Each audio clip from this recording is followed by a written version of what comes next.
Good morning students, this is your third part of your video pollution. ये pollution chapter का third part है। इसमें मुझे आपको बताना है मृदा प्रदूषण क्या होता है, इसके प्रभाव, उपचार और भी बहुत सारी चीज़ें हैं। तो इसे हम देख लेते हैं।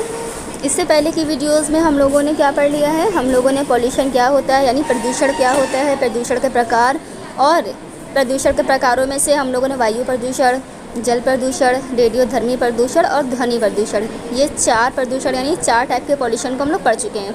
अब हम लोग आते हैं लास्ट पर, जो है कि मृदा प्रदूषण। ये हमारा लास्ट पॉल्यूशन है, पॉल्यूशन का टाइप है। ठीक है, तो चलिए हम लोग स्टार्ट करते हैं। आज मृदा में पाए जाने वाले खनिज पदार्थ, गैस तथा जल एक निश्चित मात्रा में होते हैं।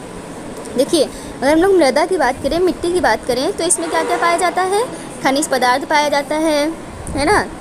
मिट्टी में गैसेस पाई जाती हैं और जल पाया जाता है। ठीक है, तो एक निश्चित अमाउंट में होता है ना। कोई भी चीज़ हो, अगर कम होगी तो भी हार्मफुल है, और अगर ज़्यादा होगी, अमाउंट उसका ज़्यादा होगा तो भी हार्मफुल है ना। तो हमें क्या करना है, हमें अगर क्या हो, अगर इनका अमाउंट डिस्टर्ब हो जाए, कम हो जाए या ज़्यादा हो जाए, तो इसी को हम लोग क्या कहेंगे, मृदा प्रदूषण कहेंगे। ठीक है, तो हम लोग फिर से स्टार्टिंग से देखते हैं। मृदा में पाए जाने वाले खनिज पदार्थ तथा गैस, जल एक निश्चित मात्रा में होते हैं। इनकी मात्रा में होने वाले परिवर्तन को मृदा प्रदूषण कहते हैं।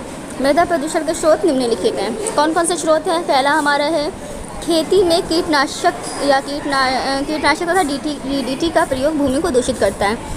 आप सभी लोग जानते हैं, जब खेती की जाती है यानी फसलों में कीटाणुनाशक दवाएं डाली जाती हैं, जिससे क्या हो, जिससे पेड़ों में या पौधों में कीड़े ना लगें। ठीक है, कोई कीट वगैरह ना आए, तो उसके लिए कीटाणुनाशक डाला जाता है और DDT का प्रयोग किया जाता है।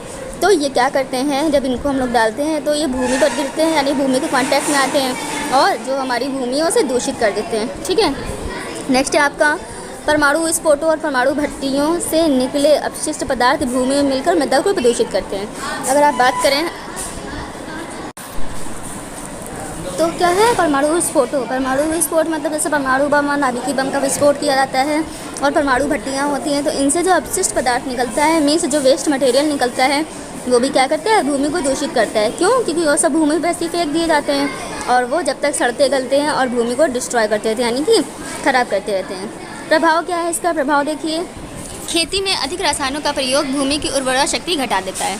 अगर क्या करें, अगर हम खेती में ज़्यादा से ज़्यादा उर्वरक का यूज़ करें या फिर DDT का यूज़ करें, तो क्या हो जाएगा उससे, या हम लोग कोई भी केमिकल का यूज़ करते हैं, तो उससे जो हमारी भूमि यानी हमारी जो ज़मीन है वो क्या हो जाएगी, ख़राब हो जाएगी। ठीक है, क्योंकि यह आहार श्रृंखला में पहुँचकर जीवों में अनेक रोग पैदा कर देते हैं। अगर हम लोग क्या एक्सेस यानी बहुत ज़्यादा मात्रा में इन सब का यूज़ करेंगे, तो जब मनुष्य क्या करेगा, फसलों को खाएगा, यानी कि जैसे किसी चीज़ की फसल है, दालों की है, जो भी है, तो मनुष्य को खाना है क्योंकि फूड है उसका। तो जब ये खाएगा तो हमारी आहार नाल में पहुंचकर हमारे अंदर डिसीज़ क्रिएट करेगा। ठीक है, यही कारण है कि कनाडा, हंगरी और डेनमार्क में DDT पर पूरी तरह से प्रतिबंध लगा दिया गया है। अगर हम लोग कुछ देशों की बात करें, कुछ कंट्रीज़ की बात करें, तो इसमें से कौन कौन से कंट्री, कनाडा, हंगरी और डेनमार्क, इन तीनों ने क्या कर दिया है, इन तीनों ने DDT को बैन कर दिया है। ठीक है, DDT हमारा एक कीटनाशक है। ठीक, उपाय क्या है इसके, हम लोग को क्या करना चाहिए? इसका उपाय ये है कि परमाणु विस्फोटों पर रोक लगा देनी चाहिए। ठीक है, हमें परमाणु विस्फोट नहीं करना चाहिए। कृषि में अधिक रसायनों का प्रयोग नहीं करना चाहिए। कृषि में क्या है, जो रसायन है उनका हमें प्रयोग कम करना चाहिए। ठीक है, जैसे फर्टिलाइज़र यानी कि हम लोग खाद या फिर उर्वरक यूज़ कर रहे हैं, तो उर्वरकों का यूज़ हमें कम करना चाहिए। नेक्स्ट है हमारा गाँवों में बायोगैस संयंत्र द्वारा उचित खाद एवं ऊर्जा दोनों उत्पन्न की जा सकती है। अगर हम लोग गाँव की बात करें, विलेजेस में क्या होता है, बायोगैस प्लांट होते हैं। बायोगैस प्लांट के थ्रू हम लोग बायोगैस क्रिएट कर सकते हैं। तो बायोगैस क्या होती है, प्रदूषण नहीं फैलाती है। ठीक, और उचित खाद और ऊर्जा दोनों उत्पन्न की जा सकती है। उचित खाद और ऊर्जा दोनों उत्पन्न की जा सकती है किसके थ्रू मतलब ये जो हम लोग बायोगैस संयंत्र और उचित खाद और ऊर्जा यूज़ करेंगे, ये क्या हो जाएंगे, हमारे प्रदूषण को कम करेंगे। ठीक है, हम लोग इसके वेरी शॉर्ट्स देख लेते हैं। आपको वेरी शॉर्ट्स करने हैं। तो वेरी शॉर्ट हमारा क्या है, मृदा प्रदूषण क्या है, तो मृदा प्रदूषण क्या है ये बताना है। मृदा प्रदूषण के स्रोतों के नाम बताने हैं। इसी तरह से शॉर्ट क्वेश्चन आपको करना है, मृदा प्रदूषण को दूर करने के लिए उपाय और मृदा प्रदूषण के कारण। ओके, नेक्स्ट हम लोग आते हैं ग्रीन हाउस प्रभाव या पृथ्वी भूमंडलीय ऊष्मायन या विश्वपातन। देखिए, आप लोगों ने ग्रीन हाउस इफेक्ट या ग्रीन हाउस प्रभाव सभी ने नाम सुना होगा, ठीक है। तो उसे हम लोग और कुछ भी कहते हैं, पृथ्वी भूमंडलीय ऊष्मायन और विश्वपातन भी कहते हैं इसे। देन इसमें क्या क्या है देखिए, ये बहुत बड़ा होता है लेकिन यहाँ पर भी कम दिया हुआ है, आपको नेक्स्ट वीक में इसका और ज़्यादा कंटेंट मिल जाएगा। देखिए, ग्रीन हाउस एक ऐसी दीवारों या ऐसी शीशे की दीवारों का बना कक्ष होता है जिसमें कृत्रिम वातावरण बनाकर प्रायः ठंडे देशों एवं प्रदेशों में पौधों को उगाया जाता है। अब इसका मतलब समझिए, ग्रीन हाउस प्रभाव क्या होता है।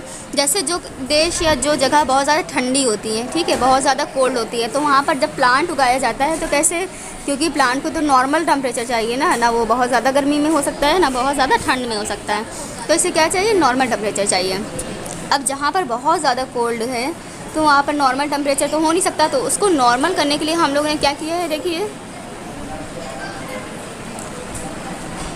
इसको नॉर्मल करने के लिए हम लोगों ने क्या किया, एक कांच की हम लोग बॉक्स बना देते हैं, बॉक्स टाइप। जैसे ये क्या किया, एक कांच का बॉक्स बना दिया। अब इसमें क्या करेंगे हम लोग, अब इस कांच के बॉक्स में हम लोग प्लांट रख देंगे, ठीक है। प्लांट को मीन्स कांच के एक शीशे की एक बॉक्स में उगाया जाता है, और इसे क्या देंगे, जब इस शीशे में रहेगा तो जो बाहर की ठंडक है वो अंदर नहीं आ पाएगी, है ना, और इसका जो टेम्परेचर रहेगा अंदर का वो नॉर्मल रहेगा, जिससे प्लांट क्या होगा, अच्छी तरह से ग्रो करेगा, ठीक है। देन क्या है, तो ग्रीन हाउस है क्या, ग्रीन हाउस एक ऐसी शीशों की दीवार से बना एक कक्ष होता है जिसमें कृत्रिम वातावरण बनाकर प्रायः कृत्रिम वातावरण मतलब जो वातावरण नॉर्मल नहीं है ना, मतलब हमने क्रिएट किया है तो इसे कृत्रिम कहेंगे। कृत्रिम वातावरण बनाकर प्रायः ठंडे देशों और प्रदेशों में पौधों को उगाया जाता है। समझ आ गया आप लोग को। सूर्य की किरणें पारदर्शक शीशा से ग्रीन हाउस में तो प्रवेश कर जाती है, इसी प्रभाव को हम लोग ग्रीन हाउस प्रभाव कहते हैं। मीन्स क्या है, सूर्य की किरणें क्या करेंगी, क्योंकि जो हमारे ग्लास का बॉक्स है उसमें पारदर्शी है तो शीशे से तो रोशनी आ जाएगी, है ना, लेकिन क्या होगा, जो सर्दी है वो नहीं आ पाती, ठंडक यानी जो कोल्ड है वो अंदर नहीं आ पाएगी, तो ये क्या हो जाएगा, इसी को हम लोग ग्रीन हाउस प्रभाव कहेंगे। यहाँ पर कुछ क्वेश्चंस दिए हैं, ग्रीन हाउस प्रभाव क्या है, तो इससे आपको करना है। अब हम लोग आते हैं, ग्लोबल वार्मिंग का मुख्य कारण बताइए, तो ग्लोबल वार्मिंग नीचे है, हम लोग इसे पढ़ लेते हैं। ग्लोबल वार्मिंग क्या है, पिछले कुछ दशकों से पृथ्वी के पर्यावरण में कुछ गैसें, जैसे विशेषकर कार्बन डाइऑक्साइड आदि की अधिकता से बनी हुई परत ग्रीन हाउस के शीशे की परत के समान कार्य करती है। देखिए, जिस तरह से हम लोगों ने ग्रीन हाउस में पढ़ा है, ग्रीन हाउस में हम लोगों ने क्या पढ़ा है, शीशे की जो कवर है ये क्या कर रही है, ठंडक को अंदर आने से रोक रही है। इसी तरह से हमारे यानी कुछ दशकों से पृथ्वी के पर्यावरण में कुछ लेयर ऐसी हैं जो क्या करती है, कार्बन डाइऑक्साइड को अंदर आने से रोकती हैं, ठीक है, जो कि किसकी तरह काम करती है, ग्रीन हाउस के शीशे की तरह काम करती है। अर्थात यह सूर्य के प्रकाश को पृथ्वी तक पहुंचने देने के लिए तो पारगम्य है।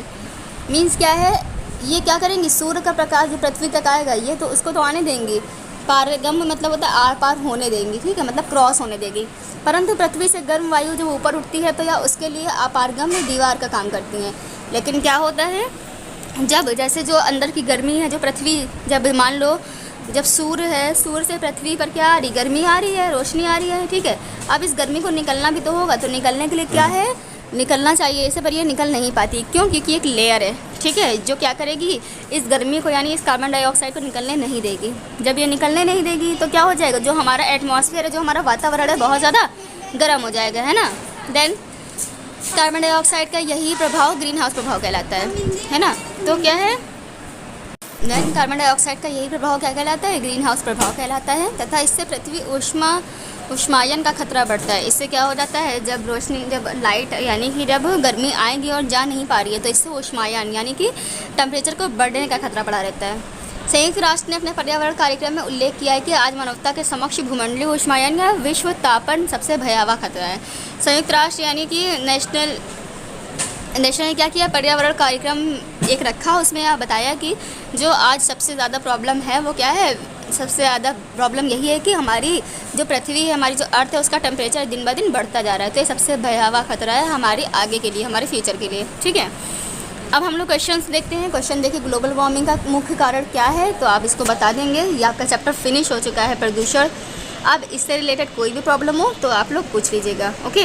इसका मॉडल पेपर भी आप लोगों को करना है, तो मॉडल पेपर बुक में दिया है, सॉल्व करिए उसे, और मैं मॉडल पेपर भी आपको अपलोड कर दूँगी। Thank you.